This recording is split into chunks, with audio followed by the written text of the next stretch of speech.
За бид нар өмөглөгч шиг ярьж сурах хэрэгтэй байна. Яагаад вэ зэрэг хүнтэй харилцана, ярилцна гэдэг бол бас төвшин байдаг юм байна л да. Чухам доод төвшөнд харилцаж ярьж гинөө эсвэл дунд төвшөнд байна эсвэл дээд төвшөнд байна уу? Мэдээж бид нар хүн болгон одоо ярьдаг, харилцдаг. Гэтэл тэр төвшин левел бас өөр байдаг юм байна л да. Өмөглөгчийн төвшөнд ярина гэдэг бол ярааны дээд төвшөнд ярьж гин гэж нэгсэндээ ойлгож байна. Тэгэхээр хэрвээ өмөглөгчийг яраа сурчих юм бол бид нар дөрвөн чадварыг эзэмшнэ. Нэгдүгüүрд нь бол итгэл үнэмшилтэй санахтан өөрөө чи ярьж байгаа ч байл. Тэгээ бусдыг нөлөөлөх болж чад. Бид нар энэ харилцааны урлагт суралж байгаа учраас бид нарын хэлж ярьж байгаа зүйлийг хүмүүс үнэмшихгүй байж болно. Тэгээд ерөөс ямар ч нөлөөлөх хүч чадал байхгүй. Өмөглөгчийг яраа сурах юм бол итгэл үнэмшилтэй тэгээд нөлөөлөх хүчтэй болно. За хоёрдугаард нь бол хэлэлчээрийн давуу тал гэж. Ямар ч хүнтэй ямар нөхцөл байдалд ч гэсэн хэлэлчээр хийх үед. Заавал том хэлэлчээр биш, өдөр тутмын амьдралын тохиролцож байж болно. За энэ дэр давуу талт. За энийг бол мэдээж хүн болгон хүсэж байгаа. Дандаа одоо хэл амаар хүнд дийлэгдээд явдаг. Тэгээ хохироод явж идэг тийм хүмүүс байж байдаг. Тэгэхээр өнөөдөр ярих гэж байгаа нь өмөглөгчийн аргыг сурах юм бол энэ асуудал шийдэх болж чадсан юм байна. За гуравдугаард нь бол сэтгэл хөдлөлөө удирдах боломжтой болно. Сэтгэл хөдлөлөө удирдах гэдэг бол асар чухал. Бид нар ихэвчлэн одоо сэтгэл хөдлөлөө удирдах чадахгүй учраас хүмүүстэй маргалддаг. Эсвэл одоо ууралдаг, бохимддог. Ингээд асуудал ерөөсөн бүр цаашаа бурууж өргөх хэрэгжсэн байдаг. Тэгэхээр сэтгэл хөдлөлөө удирдах сурах чадвартай болно. За дөрөвдүгüүрд нь бол хэрвээ өмөглөгчийг яраа сурчих юм бол чах ухчих юм нэ. Ойлгомжтой байдал үүс. Бид нар энэ аргыг эзэмшээгүй учраас яраа асар их сонжирж яадаг. Чаг их авч яадаг. Үрдэнгүй баах яраанууд олон цаг үргэлжилж яадаг. Тийм учраас чагаа хэмнээд тэгээд дээрээс нь ойлгомжтой байдал үүснэ гэж ойлгож болно. За тэгвэл одоо залхаад өмөглөгчийг ярьж сурах 9 арга байна. Энэ 9 аргыг сонсоод эзэмшээд авах юм бол хэн ч гэсэн өмөглөгчийг ярих чадвартай болно. Тэгээ одоо ингээд нэгдүгээр арга. Control emotions. Өөрийн сэтгэл хөдлөлийг удирдах, хянах чадвартай. Өөрийнхөө энэ сэтгэл хөдлөлөө хянана гэдэг бол уурлахгүй байх. Мэдээж. Гэтэл ганцхан уурлахгүй байх биш. Сэтгэл хөдлөлөө хянж чадчихна гэдэг бол хяналтыг өөрийнхөө гарт байлгаж ийн гэсэн. Энэ нь хамгийн чухал. Тэгэхээр яаж сэтгэл хөдлөлөө хянах уу гэвэл 3 арга байж байгаа. За энэнийх нь нэгдүгээр арга бол хариу үйлдэл үжүүлэх биш. Хариулт өгөх. Don't react. Хариу үйлдэл үжүүлэхгүй. Харин respond. Хариулах хэрэгтэй. За хариу үйлдэл үжүүлнэ гэдэг нь юу гэхтэй зэрэг шүгэмжил өртдөг ч юм уу. Асуултанд тулгамддаг ч юм уу. За энэ үед бол яадаг вэ гэхтэй зэрэг ихэнх хүмүүс сандралд ордог. Дуугаад чангалдах ч юм уу. Эсвэл одоо уурал бохомдох ч юм уу. Энийг бол хариу үйлдэл үзүүлж ийн гэж юм л да. Тэгэхээр өмөглөгч бол яах вэ? Өөрлөө чинь ярьж байгаа энэ дайралтыг хувь хүн дээр хүлээж авахгүй. Энэ бас их чухал л да. Ингээд 60 хүмүүстэй ярьж явах үед ерөнхий зүйл ч юм уу, онол ч юм уу, сэтгэл судлалын асуудал ч юм уу ярьж явах үед дандаа өөрийнхөө бие дээр хүлээж авч идэг. Ийм хүмүүс байж идэг. Яг л одоо өөрийн дайруулаад хэлж байгаа юм шиг тэгж ойлгодог. Тэгэхээр тэгж өөрийн бие дээр хүлээж авдаг байх нь. Тэгээд яадаг юм гэдэг юм уу?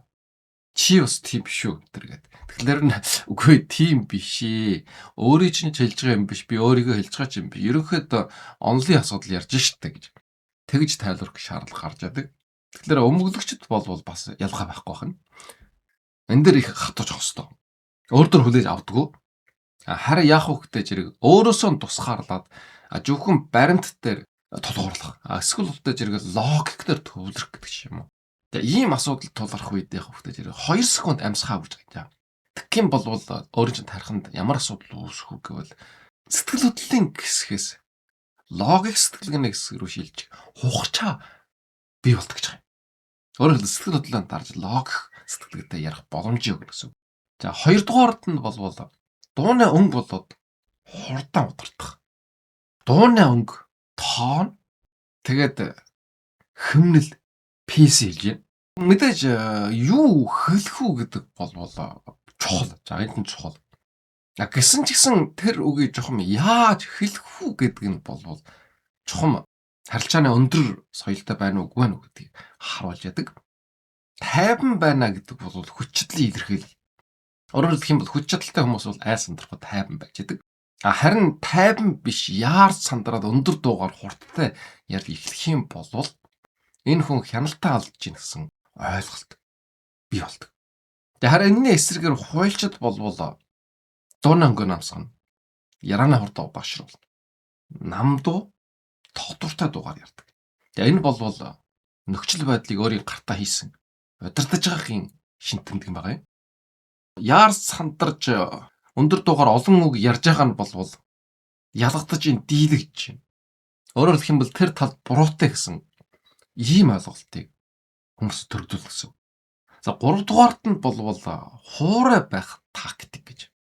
Монгол хэлэн дээр бол нэг яргаддаг jury approach гэж. Англиар бол за ийм арга техник.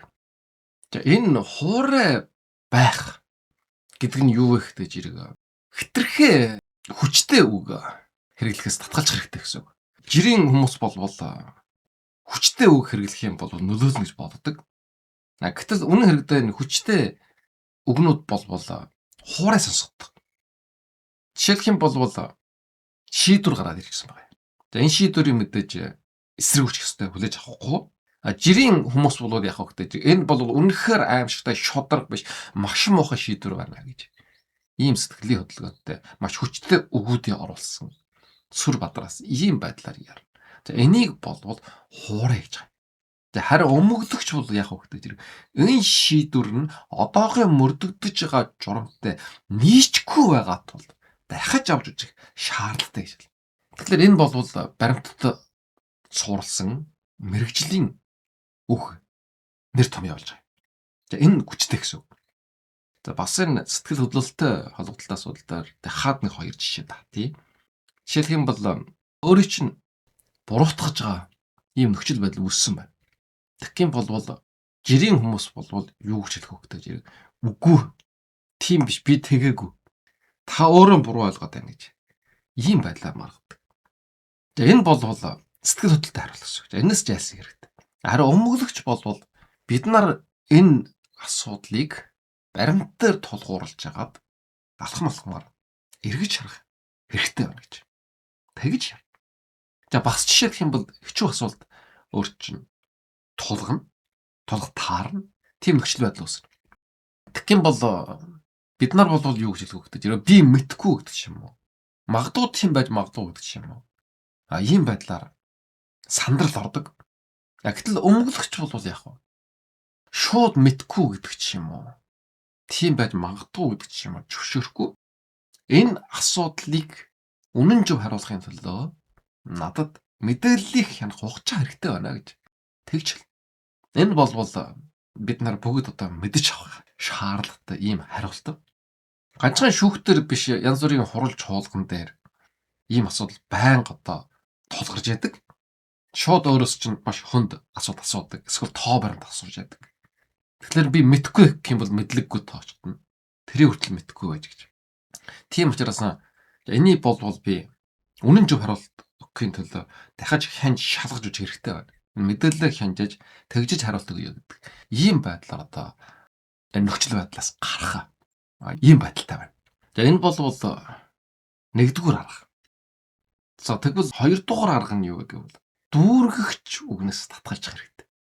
Eliminate failure words гэж.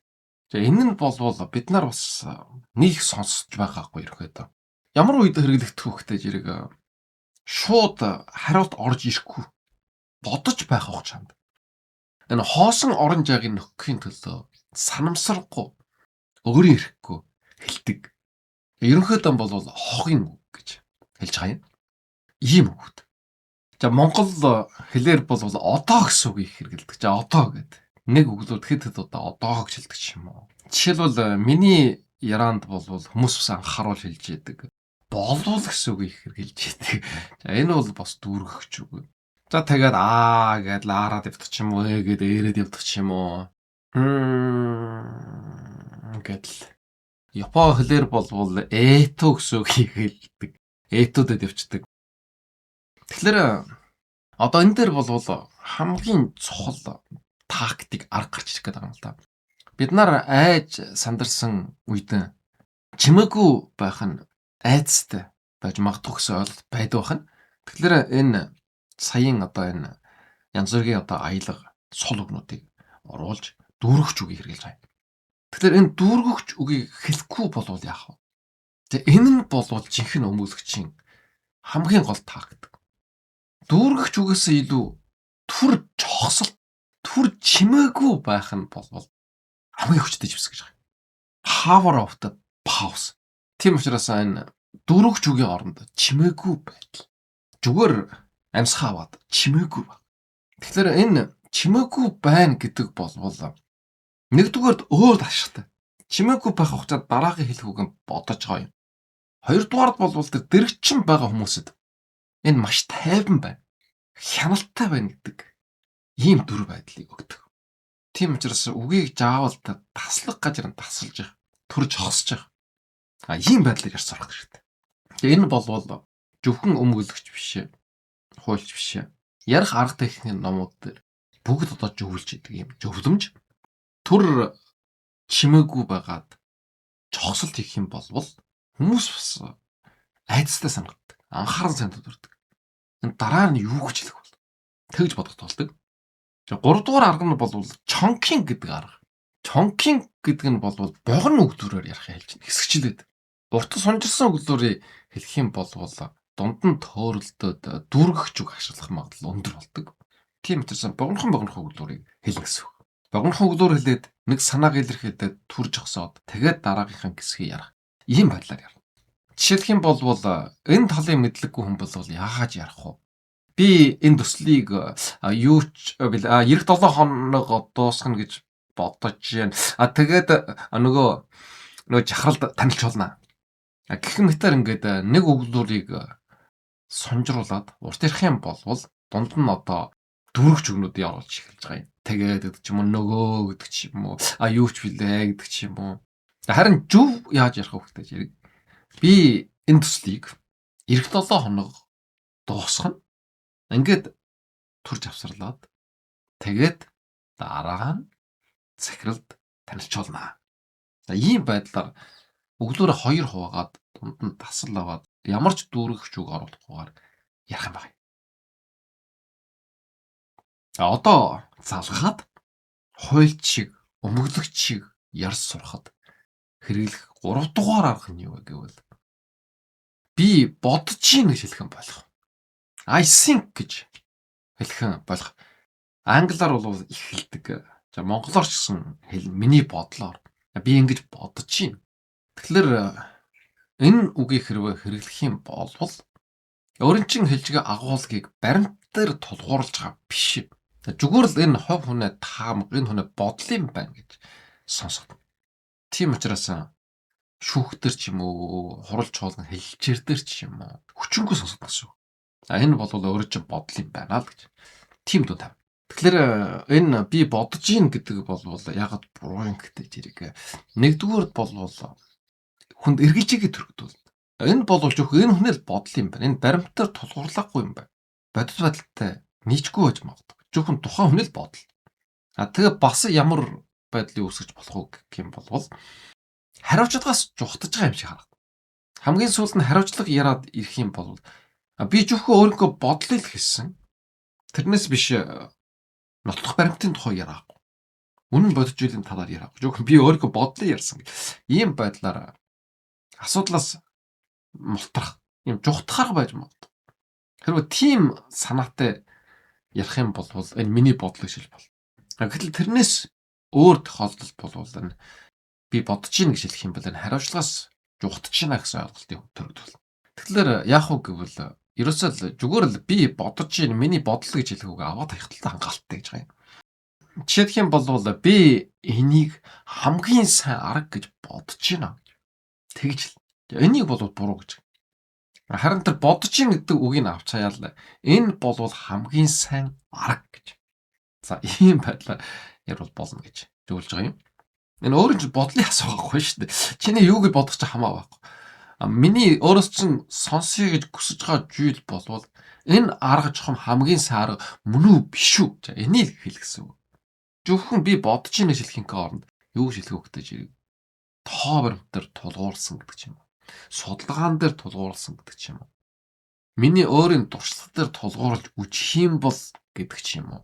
Тодорхой нотлох баримт нөхцөл байдал дээр тулгуурлаж үжих юм бол гэдэг ч юм уу. За ийм байдлаар ярих юм бол үнцэлтэй. За хуульчид бол ингэж ярьдаг байх нь. Тэгэхээр жуулруулах шаардлага бас гарч ирнэ л да. Заавал одоо хатуу өгөхөж болохгүй. Яг гэвэл хатуу өгөхөс бас эрсдэлтэй буруутаж магадгүй учраас энэ үед бол жуулруулах би бодож ийн гэж хэлэхээсээ илүү ухаалга юм. Жуулруулах арга утас байдаг. Жишээлх юм бол би эндээс харах юм бол яг ийм байдалтай байна гэж. Тэгэхээр энэ бол бодож байгаа юм биш. Энэ нөхцөл байдал дээр тулгуурлаад ярьж байна гэсэн. За би ийм зүйлийг санал болгож байна гэдэг ч юм уу. Эсвэл би ингэж маргаж байна гэдэг ч юм уу. Контент. Өөрөөр хэлэх юм би энэ үжлийг барьж байна гэдэг ч юм уу. Энэ санааг баримталж байна гэдэг ч юм уу. За энэ бол бас би бодож байна гэдэгс шал өөр. За ажлын газар дээр бол ажлаа чагтаа амжуулахгүй болвол энэ ажлыг хойшлуулах шаардлагатай гэж би бодож байна. Тэгж ярьдаг. Гэтэл энэний оронд бол тэг бодож байна гэдэг үг авч хаяад л чанарыг сайжруулахын төлөө бид нар энэ ажлыг хойшлуулах шаардлагатай байна. За ийм байдлаар ярьж байна. Энэ хэтэрхий үнэтэй гэж би бодож байна гэж хэлхийн оронд энэ үн зах зээлийн өнөөгийн үнэлгээтэй нийцгүй байна гэж. За ийм байдлаар ярих нь. За тийм учраас миний бодлоор гэдэг ч юм уу би ингэж бодож байна гэдэг үг авч хаших юм бол өмгөлөгчтэй адилхан яраас сурч ийн гэсэн үг. За одоо залгаад дөрөвдүгээр аргыг ярий. Дөрөвдүгээр арга нь болвол товч бөгөөд тодорхой ярих. За энэ болвол дэлгэрүүлж тайлбарлахгүй ч гэсэн ойлгомжтой. Олон үгээр нь оршихгүйгээр санаагаа маш товчхон тодорхой илэрхийлэх арга хэлж байгаа. Өөрөөр хэлэх юм бол баг яраж ихийг хэлэх гэдэг зарчмыг бодлоо. Үгч нь чөөхөн ч гэсэн илэрхийлж утгах нь их санаа нэг юм. Агуулга нь өөр. За ийм байдлаар ярих хэлж байна. За ийм учраас энэ дөрөвдүгээр хэсгийг товчлоод одоо залгаад 5 дугаар арга ярий. 5 дугаар арга нь юу гэвэл асуултанд шууд хариулах. Answer the question directly. Тэгэхээр хуульчид бол асуудлыг бөөргөлдөггүй байна. Бид нар бол телевиз хараад жугаар гарч ирээд 60 хүмүүсийн яраагаа сонсоход маш их төвөгтэй байдаг. Чухам юу хэлж ийх нь ойлгохгүй асуудлыг бөөргөлөд байдаг. Ийм хүмүүсд их дургу. Тэгэхээр өмгөлөгч бол тэгдэггүй шууд хариулдаг юм байна. За энэ нь бол хүмүүсэд итгэл үнэмшлийг төрүүлнэ. Бөөргөлж байгаа хүмүүс бол яаж ч магадгүй байгаа шүү дээ. Тийм учраас хүмүүс итгэж үнэмшихгүй. За өмгөлөгчийн арга бол шууд тийм эсвэл үгүй гэж эхлэн шууд start with yes юм нөгөөр эхлэн. Тэгээд тэрнийхэн дараа шаардлагатай бол тайлбарыг хэлнэ.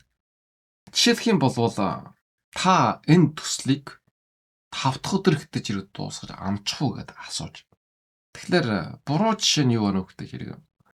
Үнэндээ манай баг маш их ажилтай байна. Дээрээс нь интернет тоог тасраад ер нь бол их хичээж байна гэдэг ч юм уу. Их чармигаад байгаа. Ийм байдлаар хариулна. Энэ бол буруу. Төвхтэй тайлбар хүмүүс дурггүй. Зөв хариулт нь бол чадахгүй гэж. Энэ төслийг 5 дахь өдөр хэвтэж ирээд дуусгаж чадах уу гэж асуух үед чадахгүй гэж. 5 тодорхой чадахгүй. Тэгээд түр жогсоод дараагаа тайлбарыг хэлнэ. Гэхдээ бид нар дараагийн нэгдэх өдөр гэхэд энэ асуудлыг дуусгах чадна. Яагаад вэ? Ингээд тайлбараа хэлээд явж байна. За энэ бол зөв арга. Саяын хэлдэгтэй адилхан баахан тайлбар хэлээд л үнэндээ манай баг ажилтай байна гэдэг ч юм уу, жахлахаан тасраад гэдэг ч юм уу, бид нар их хичээж ийн гэдэг ч юм уу. Тэгэх юм бол эндээс ч хүн юу ч ойлгохгүйсэн гадна дээрэс нь заавал дуусах гэдэг ч юм уу. Ийм байдлаар дээрэс чинь хатуу шийдвэр өгч болж шүү. Эсвэл эдгээр чадахгүй байна гэж бодлуулдах ч юм уу. Гэтэл хойлчиг яриа сурах юм бол тийм биш. Шууд тодорхойлж чадахгүй гэдэг хэлээд. Тэгтээ жир хүн ойлгож та эдгээр чадахгүй юм байна. Тэгээд дараа нь л жир бас чадах боллыг тавьж. Харин нэгд өдөр гэх юм бол бид нар асуудлыг дуусгах чадна. Яагаад үгээ тайлбарлаа. Тэгвэл хүн ойлгож хүлээж авах болж байгаа. Хоёрдугаар арга нь юу вэ гэхдээ яриг асуултанд хариулж дуусаад амаа тагсан дэр. Амаа юм байна. Тэгээ answer хийгээд болтой жирэг and stop гэж. Хариулт дуусаад зогсох хэрэгтэй. Нэмэлт тайлбар хэрэггүй. Гэтэл айснаасаа болоод сандарснаасаа болоод мэрэгжлийн биш хүмүүс болвол дээр нэмээд хэрэгтэй хэрэггүй гэнүүд хэлчихдэг. Энэ бол өөрийн чинь эрсдэлд учруулах ашиггүй байдал төрөг. Хэлэх үгээ хэлчихэд чимээгүй байх юм бол энэ хүн маш сахлах баттай. Хэлжгээ үгээ бүрэн хян чадж гин гэж хүмүүс боддог. Хэлсэн үгээ хэлчихэд дуусгаад чимээгүй байна гэдэг бол бас гайхамшигтай гэсэн. За 3 дугаар асуудалд нь бол бас нэлээд шатахсан ийм арга. Энэ юу вэ гэхтэй зэрэг асуултыг дахиж тодорхойлох. Reframing if necessary. Тэгээ ямар үед өгөхтэй зэрэг энэ асуултаар зориуд өрх тавьж байгаа. Эсвэл угаасаа асуултанд буруу байдаг ч юм уу. Энэ үед бол хариулахаас өмнө асуултыг дахиад тодорхойлж болно. Жишээлх юм бол танай төсөл ягаад бүтлгүүтээ гэж асууж байгаа. Тэгэхээр энэ асуулт чи өөрөө асуудалтай болсон байгаа гэж та. Төслийг чинь шууд бүтлгүүтсэн гэдэг дүн тавиад тэрүүгээр хариулт авах гээд оролцож байгаа байхгүй юу? Тэгэхээр энэ үед яаж хариулах вэ гэдэг чинь энэ төслийг бүтлгүүтэл гэж тодорхойлохгүй. Энэ бүтлгүүтэл биш ээ. Харин бид нарын хүлээлт болоод үр дүнгийн хооронд үүссэн жөрөө гэж харж байна. Хүлээлт болоод үр дүнгийн хооронд жөрөө үүсчихсэн байна. За энэний шалтгаан гэж тайлбарлах. За ийм арга байна. За одоо 6 дугаар аргыг ярий. Идэвхтэй сонсох. Идэвхтэй сонсох бол мэдээж active listening. Яраа хэлэлчээрд ялалт байгуулъя гэвэл 10% яраад 90% сонсох хэрэгтэй гэсэн ийм ойлголт байдаг. Монгол хэлэнд бас даагараас унж үхдэггүй юм.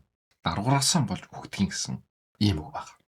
Өөрөөр хэлэх юм бол их ярах юм бол алдаа гарах магадлал нь нэмэгдэх гэсэн үг. Тийм учраас өөрөө бол маш чөөхөн яраад нөгөө хүнээ хэлж байгаа үгийг маш сайн чагнаад тэр хүнээ хэлж байгаа үгэнд ямар утга санаатай, ямар логик алдаа байна уу? Ямар далд зорилготой. За энийг нөлтөөж мэдэх хэрэгтэй гэсэн үг. За ингээд чон ярьж их сонсож ялт байгуулахад туслах 3 арга байж байгаа. За энийг хэл. За нэг нь бол хариулт өгөхийн төлөө биш. Ойлгохын төлөө сонсно. За энэ маш чухал. Бид нар бол ингээд яраа хэлчээр хурал чуулганы үед сандраад яаж хариулах уу гэдэг юм боддог. Харин тийм биш. Хариулт өгөхийн төлөө нөгөө хүнээ үгээ сонсож байгаа юм биш. Харин нөгөө хүнийг ойлгохын төлөө сонсож байна гэж бодох хэрэгтэй. Тийм учраас өмгөлөгч болвол нөгөө хүнээ яраагийн бүр дуустал сайхан анхаарлан тулгуур сонсно. Ягаад гэвэл нөгөө хүнээ санамсаргүй хэлсэн ганцхан үг хэлчээрийн хувь заягийг шийдэх нотлох болдог. Тийм учраас нөгөө хүнээ ярахыг сонсоод тэгээд сонсоод дуусчаад бас 1-2 секунд түрж хосох хэрэгтэй. Энэ нь ямар учиртай юм гэвэл нөгөө хүнээ хэлсэн үгийг бодож тунгааж үжиж гинэ. Тэгжигэд асуулт тавьж байгаа юм байна гэдэг ч юм уу. Эсвэл үгээсгэж гин гэдэг ч юм уу. Ийм ойлголтыг төрүүлэхэд ач холбогдолтой. Дараа нь устдаж ирэх энэ power of clarification. Энэ clarification гэж юу вэ гэхтэй зэрэг тодруулах асуулт асуу. Идэвхтэй сонсож дууссан, сонсож ойлгосон гэдгийг харуулах бас хэрэгтэй. Тэрний төлөө өөрийн чинь санаа болвол гэсэн үгүй гэд тэр хүнээ хэлсэн зүйлийг тавтаад орсон асуу. Өөрөөр хэлэх юм бол нөгөө хүнээ амын авч ирэх гэсэн. Чи үнэхээр тэгж хэлсэн үү? Тэгвэл тэрийг дахиад тавтаад хэлдэг гэсэн ийм санаа. Хэрвээ би буруу ойлгоогүй бол гэдэг ч юм уу. Хэрвээ би зөв ойлгосон бол та яг ингэж хэлж гэнэ үү? Ийм санааг илэрхийлж гэнэ үү гэж. Эсвэл саяын хэлсэн энэ санаагаа дэлгэрүүлээд яраач гэдэг юм. Тэгэхээр энэ болвол би 10% яраад нөгөө хүн 90% ярах энэ чарчмаар явж байна. Тэр хүн болтой зэрэг өөрийнхөө хэлсэн үгэнд бүдэрнэ. Тэр нь бүр улам илүү лавшруулад яг баталж авж байгаа ийм байдал юм. За 3 дугаар арга нь юу вэ гэхтэй зэрэг биеийн хөллөмжээр сонсор. Тэгэхээр зөвхөн одоо чимээг чагнаас угаадаж болохгүй. Сонсч ийн гэдгийг илэрхийлэхийн төлөө бүр биеийн хөллөмжийн хүртэл одоо оролцуулах хэрэгтэй. Толгоон дотох юм уу? Эсвэл өөдөөс нь хараа суудах юм уу? Нөгөө хүний нүд рүү дотоортой хардах юм уу? За энэ болвол анхааралтай энэ хүнээ хэлснийг сонссон. За нөгөө хүн бас топ тодорхой энэ нөхцөл байдал өөрийнхөө хамаар 90% ярсан гэдгийг улам батжуулж ийн гэсэн. Юугийг үгээсгэхэд хамгийн хижүү вэ гэдэг зэрэг өөрийнхөө хэлсэн үгийг өөрөө үгээсгэхэд маш хижүү байдаг. Энэ алдаатай буруу зүйлийг энэ хүн өөрөө хэлсэн шүү, ярьсан шүү гэдгийг тухайн талбар дээр баталгаажуулж ийн гэж ойлгож байна. За энэ болвол нэг ёсон даан болвол жишээлбэл чухал яраа хэлчрийн үед бол ач холбогдолтой. Зүгээр жирийн амьдрал дээр болов хүн ер нь өөрийнхөө сэтгэлийн онгойлгох, бахтарсан сэтгэлээ жадлах ийм дур сонирхолтой байдаг. Зүгээр л өдөр тутмын харилцаан дээр өөрийн найз нөхөд гэр бүлдэн бие биенийхээ яриагаа сайн сонсчээ гэж тэгж зөвлөж идэв. Энэ болвол тэр хүний ярианаас ямар нэг өөс болоод тэр хүний ашиггүй байдалд оруулах гэсэн санаа бас биш. Энэ хүнийг ойлгож ийн, хүлээж авж ийн гэдгийг илэрхийлэхийн төлөө өөрийн чинь үгийг сайн сонссон шүү. Ямар нөхцөл байдал байх гэж ойлгосон шүү гэдэг. За энэ бол харилцааг сайжруулна. Тэр ам алдуулж байгаа ч юм уу, үгийг барьж байгаа ч юм уу. Тэр бас жоохон өөр. Ямар ч нөхцөлд нөгөө талынхаа ярихыг сонсож дуусгах хэрэгтэй. Ингэж одоо идэвхтэй сонсон гэдэг болвол нэгдүгüүрд мэдээлэл авчих. Нөгөө хүн 90% ярна гэдэг бол тэндээс асар их мэдээлэл орж ирж байгаа шүү дээ. Тэгээ хоёрдугаард итгэлжил. Өөрийн сонссон, хүлээж авсан хүнийг хүн итгэдэг. Тэгээ гуравдугаард нь бол өөрөө хяналт татах болж чад. Нөгөө хүнээ бодлыг бүрэн ойлгочихсон. Тийм учраас дараа нь чохолт хийхэд унгахад амархан бол. За ийм учраас 6 дугаард бол ямар ч байсан чөөн яраад илүү сонсох. За энэ болвол маш ашигтай. Сайн ярдах хүн болвол сайн ярина гэсэн үг биш. Харин сайн сонсдог бай. За энэ нь болвол сайн ярдах. За одоо залгаад 7 дугаар арга. 7 дугаар арга болвол хүчтэй үгийг хэрэглэх. Use strong verbs. Тэгэхээр үгэн дотор бас хүчтэй үг, сул үг гэж байдаг байна. Өдөр тутмын бид нарын хэрэгэлдэг ерөнхий утгатай сул үгийг хэрэглэж болохгүй. За энэний хооронд бол маш тодорхой, маш хүчтэй үеэлдэлж аасан ийм үйл үгүүдийг хэрэглэнэ. Яагаад хүчтэй үйл үг хэрэгтэй вэ гэдэг зэрэг итгэлийг төрүүлнэ. Жишээлх юм бол би энэ ажлыг хийнэ гэж хэлхийнхээ оронд би энэ төслийг хэрэгжүүлнэ гэж хэлнэ. За энэ болвол шал өөр. Нэг нь бол өдөр тутмын ерөнхий үгээр хэлж би энэ ажлыг хийнэ гэдэг. Гэтэл би энэ төслийг хэрэгжүүлнэ гэх юм бол энэ мэрэгжлийн үг болоо явчихчих юм. Тэгэхээр хоорондоо асар их зөрөгтэй. За энэ дээр болвол англи үгээр жишээ татсан байгаа. Сул үгүүдийг одоо яаж хүчтэй үгээр солих уу гэдэг. За ерөнхийд нь монголоор орчуулад ярих юм бол хийн гэж хэлхийн оронд хэрэгжүүлнэ, гүйцэтгэнэ гэж хэлэх. Явуулна гэж хэлхийнхээ оронд үргэлжлүүлнэ, урагшлуулна. Авна гэхийнхээ оронд эжимшинэ. Ярна гэхийнхээ оронд хэлчээр хийнэ. Бодно гэхийнхээ оронд судалгаа шинжилгээ хийнэ. Үзэн гэхийнхээ оронд шалгана, хянана гэдэг ч юм уу. Ийм байдлаар мэрэгжлийн хүчтэй үгнүүдийг хэлнэсүү. За мэрэгжлийн гэхээс илүү хүчтэй үг гэж хэлж байгаа юм л да. Strong verbs гэдэг. За тэгвэл хүчтэй үг ашиглах алтан дүрм. Хүчтэй үгийг ашиглахдаа идэвхтэй хөвийг хэрэглэнэ. Active voice. Энэ шийдвэр манай багаас гарсан. За энэ болвол сул гэж байгаа юм. Манай баг энэ шийдвэрийг гаргасан. За энэ болвол эзэн биеийн тодорхой хүчтэй үг. За одоо залгаад өмгөлөгч шиг, хуйлч шиг ярьж сурах аргийн 8 нь. 8 нь болвол асуултаар нь хариул. За энэ болвол хамгийн чухал.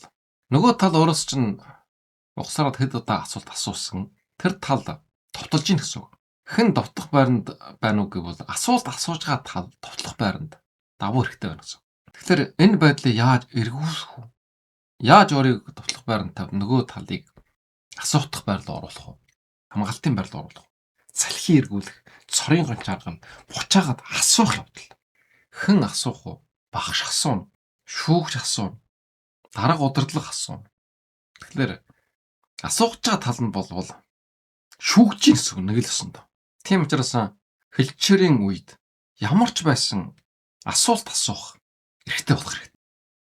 За тэгвэл яг яаж буцааж асуух вэ? За энэ дэр бас 3 аргыг зөвлөсөн байж байгаа.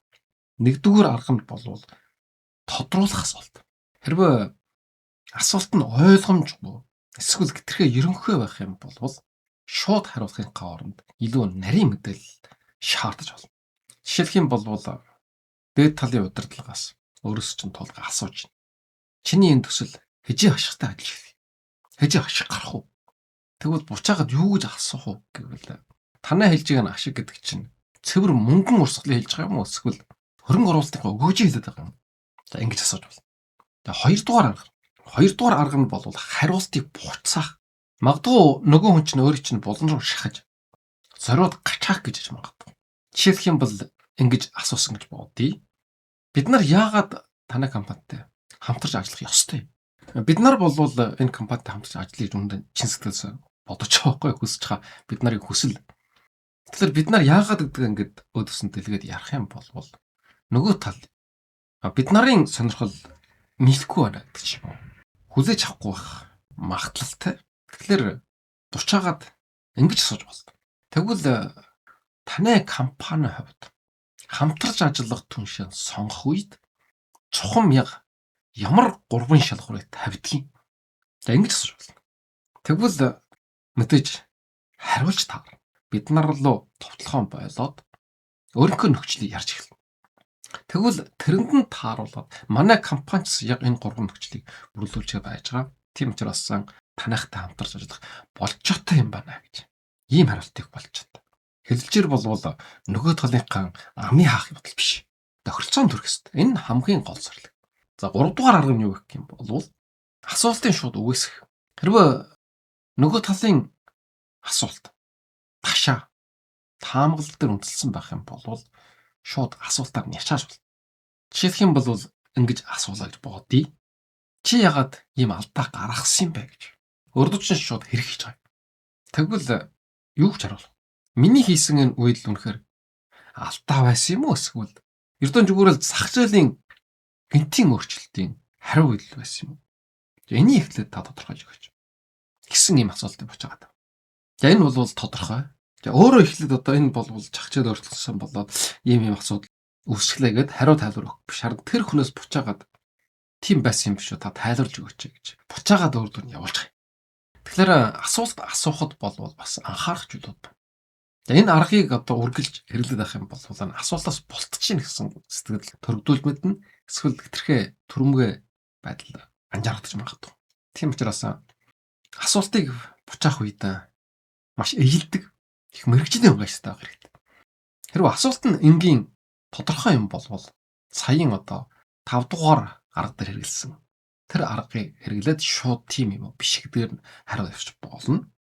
Ямар ч байсан хариу асуулт асуухаас өмнө бол өөрийн чинь асуусан асуулт маш чухал гэдэг чинь маш сонирхолтой гэдэг чинь ийм байдлаар зөвлөрүүлээд эргээд буцаагаад жогч болно. Тэгэхээр хүнд ч гэсэн хэрэг болох ерөөдөө төгөөмөл асуултыг буцааж асуух бас нэг 3 өглөр байгаа. Эннийх нь нэг нь болохтой зэрэг зорилгын дотор болох. Тэрний юу ихтэй зэрэг та яагаад ийм асуулт тавьж байгаа юм? Энэ зорилго нь юу? Эхлээд энийг ойлгохыг хүсэж байна гэж. За хоёрдугаар нь шалгуурыг асууж болно. За шалгуур асуух гэдэг нь юу ихтэй зэрэг танд ямар мэдээлэл хэрэгтэй энэ шийдвэрийг гаргах гэдэг чухам. Энийг нь тодруулж өгөөч. Өөрөөс чинь асуулт асууж байна гэдэг бол тэр хүн ямар нэгэн шийдвэр гаргах гэдэг юм шүү дээ. Тэгэхээр энэ шийдвэрийг гаргах гэдэг өөр чинь чухам яг юу хэрэгтэй? Ямар мэдээлэл хэрэгтэй? За 3 дугаар хэрэглэх үйлдвэр нь юу гэдэг зэрэг сонголт хийх. За би танд хариулт өгөхөөс өмнө танаас асуух гэж байна. Яг одоо энэ төслийн аль тал нь өөрийг чинь хамгийн их санааж уугаад байгаа юм. Энэ талаар та хэлж өгч. За тэгэх юм бол тэр хүн ярьж таарна. Ийм байдлаар энэ гурван үлгэрийг хэрэглээс орчих юм бол бас нэлээд их асуудал шийдэж чадна. За ерөнхийдөө мултай жирэг багчаагараад ирж байна. За одоо залгаад 9 дүүр хуульч шиг өмгөлөгч шиг ярьж сурах нуу чаргын 9 дүүр нь болвол өөртөө ихтэй биеийн хилэмж confident body language хамгийн гол нь гадна дүр байдал дээр сандрал мэдэгдэж болохгүй. Энэ биеийн хилэмж гэдэг бол өөрийн чинь хэлж үгнүүдэд жин юм. Тэгээд далд хумсард нь нөлөөлөх болчоод. Тэгвэл ямар биеийн хилэмжийг сайн ачлах ёстой вэ гэх юм бол дөрв баг. За нэг нь устай жирэг нүднээ харж. За нүдийг болвол хуульчаад эрх мэдлэн тогтоох үед ашгалдаг. Гэхдээ заавал гэтэрхээ хүн рүү чооштой байхгүй. Ямар ч байсан асуултанд хариулах үед өөдөөс нь харж байгаа хэлнэ. За энэ бол өөрөд итгэлтэйг харуулж байгаа. Хэрвээ хэд хэдэн хүнтэй ярьж байгаа юм бол ганцхан хүн рүү биш. Бүх хүн рүү ээлжилүүлээд өглөр болгон дээр харж явах хэрэгтэй. Тэгвэл бүх хүмүүсийг өөрийнхөө хяналтанд байлгаж байна гэсэн ийм ойлголт төрөгдөнө. За хоёрдугаар нь бол гарын хөдөлгөөн. За сандарсан хүн болвол янз бүрийн хөдөлгөөн хийж идэг. Эсвэл ямар нэг юм оролцдог, ширээн дээр байгаа үзгэн гэдэг ч юм уу. Энэ болвол бас сандралыг илэрхийлж байгаа юм. Тийм учраас хуульчд болвол хоёр гараан дэлгэж аажин хөдөлгөж ярна. Харин гараан талд хийхгүй. Гараан талд хийх юм бол ямар нэг юм нуужиж магадгүй гэсэн сэтгэлийг төрүүлнэ. Ер нь хүмүүс болвол ингээд карма антэрдэн гараа хийчихэд явж байгаа хооллоод байж идэг. Тэгээ ярьж идэг ч юм уу, тэгээ явж идэг. За энэ болвол ямар нэг юм нууж байгааг илэрхийлж байгаа. За хамгийн сайн одоо гарын хөдөлгөөн юу гэх юм бол хоёр гарынхаа хурууны өндгүүдийг нийлүүлж барих. За жалбарж байгаа биш. Гарынхаа хурууны өндгүүдийг нийлүүлчихэд тийм байдалтай ярьж байгаа сууж байгаа. Энэ бол өөртөө ихтэй байхын илэрхийлэл гэж. За ийм судалгаанууд байдаг. Тэгэхээр өөрийнхөө хэлжгийн үгэнд хэрвээ ихтэй байгаа юм бол хоёр гарынхаа өндгийг нийлүүлээд ярих нь хамаагүй илүү үр дүнтэй. Англиар болвол энийг speedling гэж хэлнэ. За гурав нь бол бишийн байрлал. За энэ бол өөртөө ихтэй. Бүгдийг ч юм уу, нугдих ч юм уу тийм биш. Мөрөн сайхан чих тодорхой оромжаа гэж хэлүүлээд ийм байдалтай суун. Гэхдээ хойшоо хурсан биш. Тодорхой хэмжээнд ярьж байгаа юм дөрөв багж ирэг ойртсон бүхийсэн. За ийм байдалтай идэвхтэй зоригтой байдлыг харуулах хэрэгтэй. За дөрөв нь бол нүүрний хаврал. Хамгийн гол нь бол хүнд асуултанд тулгамдах үед нүүрэндээ өөрчлөлт гаргаж болохгүй. За энийг бол покер фейс гэж хэлнэ. Чарай нүүр хавирдаг. Эсвэл хөмс хөнжангадаг. Эсвэл уруул ан жилэмдэг юм. Ийм байдлаар ямар нэгэн сандралын нүр дээр илэрхийлж болохгүй. Харин ч яраанаа явчаад үл ялам инэмсэглэл. Энэ инэмсэглэл бол доромжллын биш, харин мэрэгжлийн ийм байдлыг илэрхийлж чадах юм бол өөртөө бүрэн итгэлтэй юм байна. Өөргөн бүрэн удирч байгаа юм байна гэж үнэмших туслана. За өнөөдрийн ярьсныг товчхон дүгнэе. За өнөөдөр өмгөлөгч шиг ярьж сурах. Тэд нарын хэрэгэлдэг 9 нууцын талаар ярьлаа. Заавал бид нар нэг хуулийн асуудлаар шүүгдэх үед биш. Зүгээр л одоо бизнесийн албан байгууллагын хуралч болгон тэгээ бүр өдөр тутмын амьдрал дээр хэрвээ энэ чадварыг эзэмшиж авчих юм бол ач тусна асар их сайн явж байгаа, сайхан явж байгаа амжилттай хүмүүс бол энэ яг техник эзэмсэн хүмүүс. Бид нар энэ техник эзэмшиж чадаагүй учраас байнгадаа алдчихэдэг. Өсөнд хүрч чадахгүй байж байдаг. Тэгэхээр энэ 9 зүйлийн мэдээд авчих юм бол хэн ч гэсэн өнөөдрөөс эхлээд өөрийнхөө амьдралыг өөрчлөх бүрэн боломжтой бол. За тэгвэл ямар 9 арга вэ гэх юм бол нэгдүгüүрд нь сэтгэл хөдлөлөө удирдах, контрол хийх.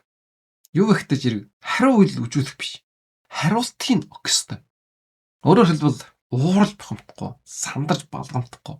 2 секунд амьсгаа авч жагаад баримтаар төлөж игээд хариу ярах. Хоёрдугаар нь бол хохын үгнээс татгалж. Хогийн үг гэдэг нь юу вэ гэхээр яар сандарсан үед тэр хоосон орон жаргийг бөглөхийн төлөө хэлж байгаа тэр үгнүүд хэлж байгаа. Нөгөө гэдэг ч юм уу, тэгээд гэдэг ч юм уу, одоо гэдэг ч юм уу, гэдэг ч юм уу, гэдэг ч юм уу. За тэр юу влээ гэдэг ч билээ. Гэх мэт. Харин энэ үгнүүдийг хэрэглэхийн оронд харна. Пауз авах хэрэгтэй. Чимээгүй байх хэрэгтэй. Тэг сурах. За энэ цогл. 3 дугаар нь болвол баттай байр суурь илэрхийлэх. Өөрөөр хэлэх юм бол би ингэж бодож ийн гэж хэлэхгүй. Тэгвэл энэ хүнээ бодол юм байна гэд өөрч ашихгүй. Тийм учраас ийм бодит байдал дээр тулгуурлаж ийн гэдэг хэлэх ёстой. 4 дугаар нь болвол товч бөгөөд тодорхой ярих. Ойлгомжгүй урт үгдүр хэлэхгүй. Гол санаагаа илэрхийлсэн чөөхөн үгээр богинохон үгдүрүүдийг хэлэх. 5 дугаар нь болвол тийм эсвэл үгүй гэж шууд хариулах. Хариулт дуусчаад тайлбар өгөх. За 6 нь болвол идэвхтэй сонсох.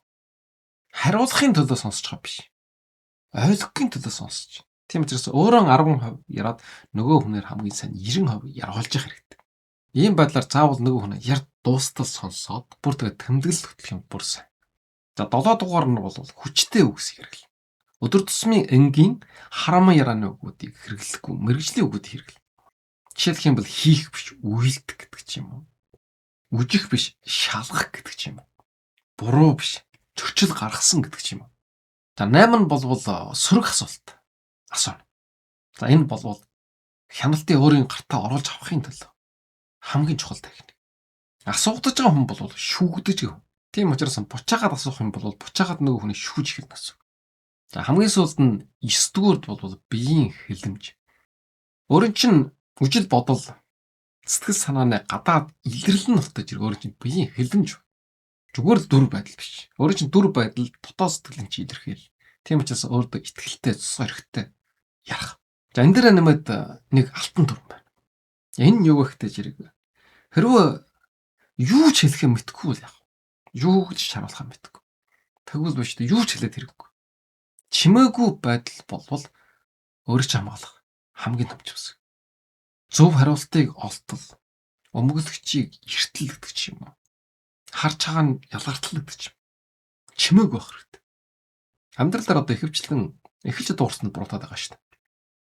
Тэгэхээр өнөөдөр болвол энэ нийгмийн сүлжээн дээр тэр тусмаа. Үнэн худал зөв буруу нь ялгатхан болчихсон. Тэгэхээр хэний хэлсэн зөв байна. Үнэн байна. Ганцхан шалгуур гэж. Тэрний вахтай хамгийн сүүлд дуурсан нэг зөв болж байгаа юм л да. Тэгэхээр яах вэ? Бүх хүмүүсийн дугур дуусгахыг хүлээх хэрэгтэй гэсэн.